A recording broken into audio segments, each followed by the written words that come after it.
Audio article by the Common Constitutionalist entitled, "We May All Become Trumpsters Soon."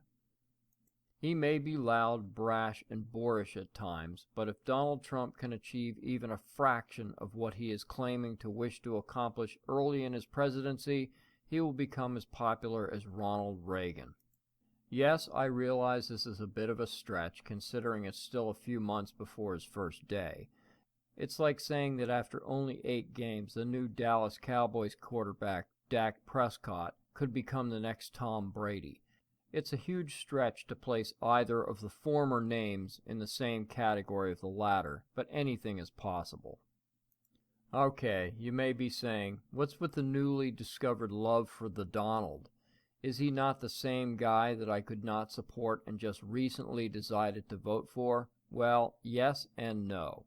Yes, I didn't care for the campaign he ran, which was short on policy and long on garishness. I'll admit it worked, but I still didn't care for it. But recently Trump released his first 100-day plan along with his first day in office plan, causing me to change my view. To me, this is not the same guy, which may have been his plan all along. Like an actor, he may have the public Trump persona and the private policy wonk side that he kept purposely tucked away. It's beginning to appear this way. Many conservatives and I are truly impressed with even his first-day proposals.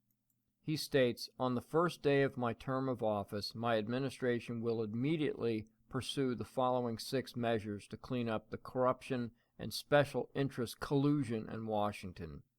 First, propose a constitutional amendment to impose term limits on all members of Congress." This, of course, was quickly shot down by that backstabbing, marble-mouthed jerk, Senate Majority Leader Mitch McConnell, who said it would not be on the agenda. Although this is no surprise to anyone, Trump should still take him back to the woodshed and have a little chat, if you catch my drift. This guy is going to be against anything which will shrink the size of government or lessen his power or tenure. Second, a hiring freeze on all federal employees to reduce federal workforce through attrition except for military, public safety, and public health. Trump may not be able to use his catchphrase, "You're fired," but this is the next best thing. Third, a requirement that for every new federal regulation, 2 existing regulations must be eliminated. This is a great start, curbing new regulations, and perhaps he will follow it up with simply eliminating old regulations without the addition of any new. 4, 5, and 6 are regarding lobbying bans by former political hacks. Who couldn't be for this, right, John Boehner? This is going to be one busy day for Trump, but if the campaign is any indication, he isn't lacking for stamina. Some of the other first-day proposals which caught my eye is his plan to lift domestic energy restrictions the Obama green weenies have imposed for years, and giving the go-ahead to the embattled Keystone XL pipeline.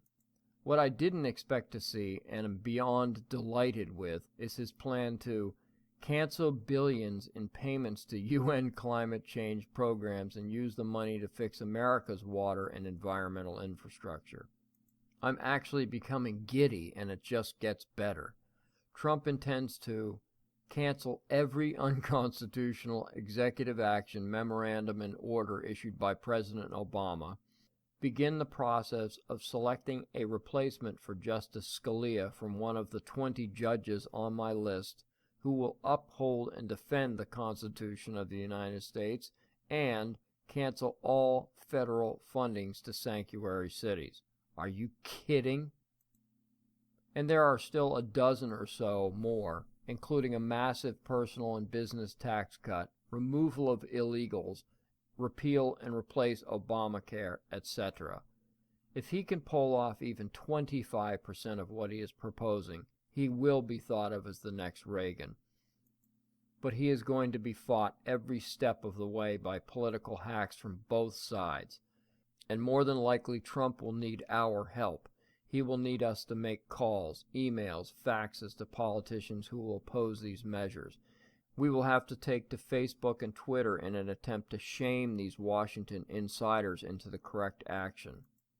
If Trump is as true as his words, and that remains to be seen, then consider me a Trumpster, and I will gladly go to war for him, because that is likely what he and we are in for. So gear up. Thanks for listening.